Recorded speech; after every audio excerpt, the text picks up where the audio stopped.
That's where I should be. Look at that travel center. They all posted up.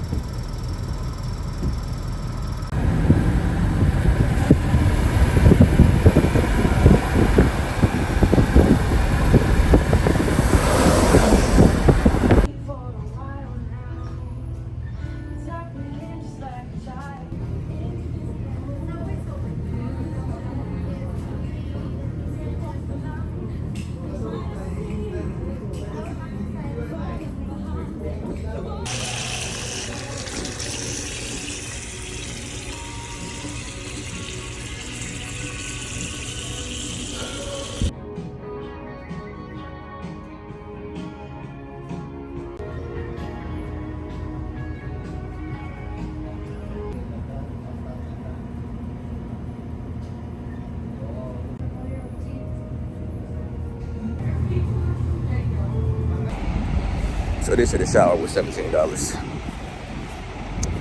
That's crazy. It's like I heard someone also tell me people would just like get gym memberships, and that'd be like, well, I ain't gonna say any specific prices, and you know, we ain't promoting no companies here, but it's a little cheaper to get a gym membership, so you can just go to the gym and shower that way if you're on the road.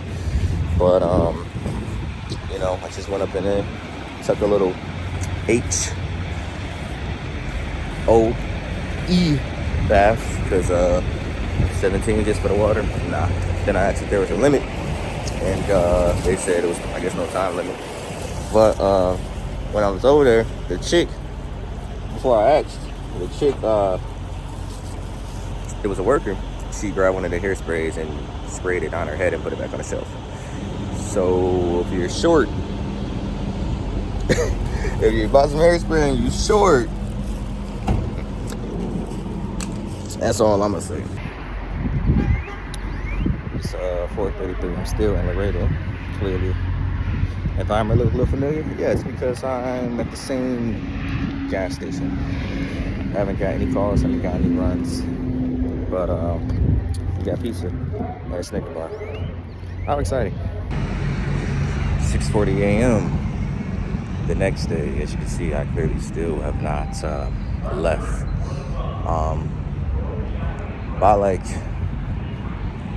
I don't know, 8 o'clock, I might just start heading towards San Antonio. Just sitting in this same location is upsetting. You know, still haven't showered. Just brushed my teeth though, but this is not cool, bro.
What's going on? It's your boy stressed out. Haven't took a shower in like 5 days, Lux.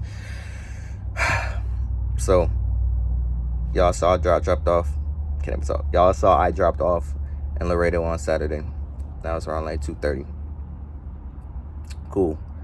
Didn't get a run that whole day. Stayed at a truck stop. Cool. Sunday roll around. Didn't get a run that whole entire day. Still was at a truck stop. Cool. It's the weekend. Whatever.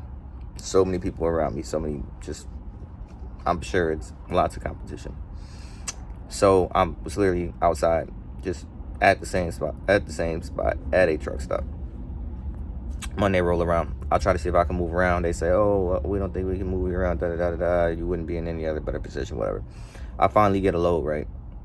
This is like probably 4 o'clock, maybe 3. I don't know if I mentioned, I don't even think I made a video last time, but whatever.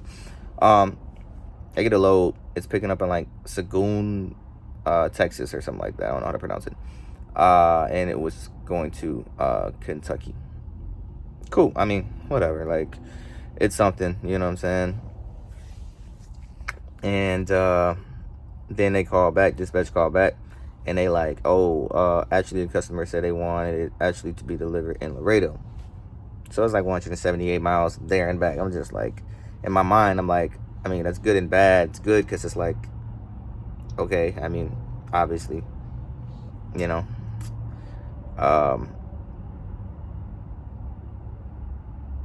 I'm blanking. That go to show you how I'm over this stuff. I'm over it. It's good and bad. Whatever, you know what I'm saying? Because I had to drive to Kentucky. Okay, cool, whatever, you know what I'm saying? But it's less money, right? So that's that. Long story short, boom, boom, boom, boom, boom. So here I am. And then when today, this check engine light came out. Like, it's the dude who owns this van, bro. Like, I wouldn't want anyone to ever work for this guy. Like, he's new to this. Like, it seems like he's not on the road. We don't understand how stuff is, and it's just, you know, I'm probably gonna be quitting this soon. You know, it's like I'm trying to see the potential, because it's like, okay, cool, you know what I'm saying? You take multiple loads in a week, but it's like, how much are you going through in between taking those loads? Like, okay, maybe you got 3-4 loads in a week, you know, so maybe your checks are looking all right. But he also has a splitting the gas, which is just like, bruh, that's crazy. Like, you know what I'm saying? Talk about, oh, you ain't got no overhead. You know, drivers have a little responsibility or accountability. You know what I'm saying? Obviously, I understand that. You don't want people just riding around wasting gas. You know, I get that. But at the end of the day, if you want somebody to be away from home and their family and their life, you know, like, it has to be worth it. Like, you might find somebody that's like, oh, yeah, great, this is cool. But it's like, if I'm trying to pay my bills at the crib that I'm not even at, you know, and, okay, for example, say a load is $1,000, right? Okay, we'll split that 5-5, cool. Then you go ahead and deduct, let's say gas was like 300 or something like that, you know what I'm saying? So that's what? That's $150 each. And it's like, okay, you split that and you see what I'm left with. And chances are, for a run like that, it probably would have been over 1,000 miles, right? So it's like, okay, cool, you get another run like that. I mean, okay, maybe you can compensate for that, but it's like, to constantly keep splitting gas. I could see if it was like a fuel efficient vehicle. Like, this vehicle doesn't, it is, you know, you have to fill it up. You got to put gas in it, you know? So that's another thing to factor in. And then all these little miscellaneous little maintenance issues that are just magically popping up. So long story short, I'm at O'Reilly's. I'm about to see if I can get a code reading. Then dude was talking about, oh, you could probably go to Dodge, take it. I don't got time for this, bro. I really don't. So I hit up dude, and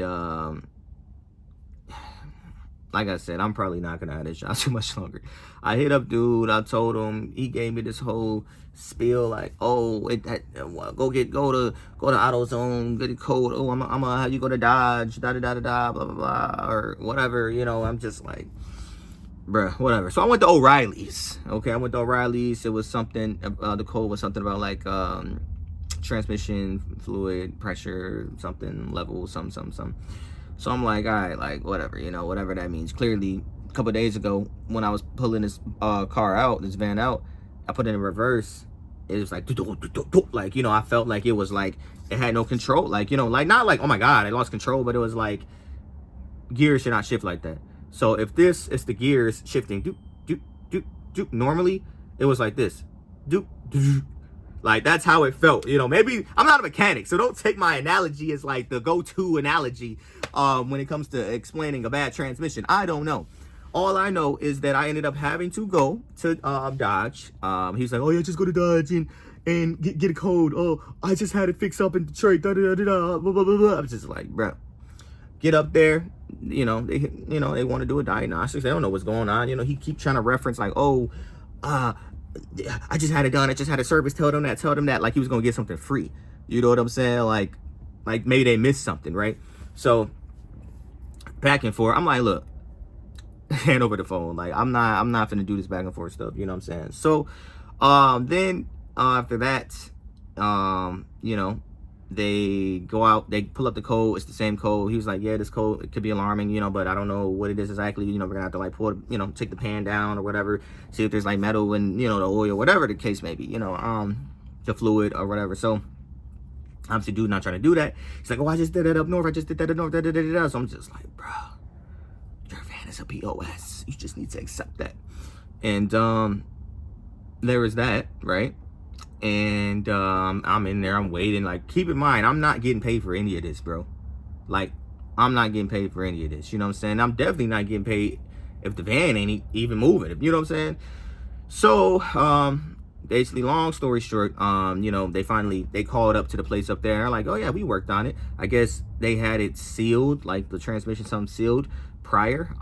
They had something like sealed, and I don't know whatever. So he was trying to make it seem like they didn't do something right whole time. They're like, yeah, we worked on this. He's like, oh, but the code that we had is not matching the code that you got right now. Clearly it was something completely different. Still, like, we need to do it, you know, diagnostic, whatever, $400, ooh, this and this and this. He didn't want to do that. So he was like, just add transmission fluid into it. Again, I'm not a mechanic, but if something is coming out when it's not supposed to, that's like having a crack in your windshield wiper reservoir, and you're wondering like, why do I got no windshield wiper? I just put a new one in there. You just keep on pouring windshield wiper fluid in there. Like, what's gonna change? So long story short, they did that. Check engine light still on, still riding weird. But outside of that, I did get a call from dispatch. They want me to pick up in Laredo. I forgot the city. It's in Iowa. I'm going to Iowa. I'm going to Iowa, so stay tuned for that. Here I am out here in Laredo. Pick up for tomorrow. The time is like 9 a.m. So literally just chilling in a random location. Nothing to do. Contemplating getting something to eat. Not too sure.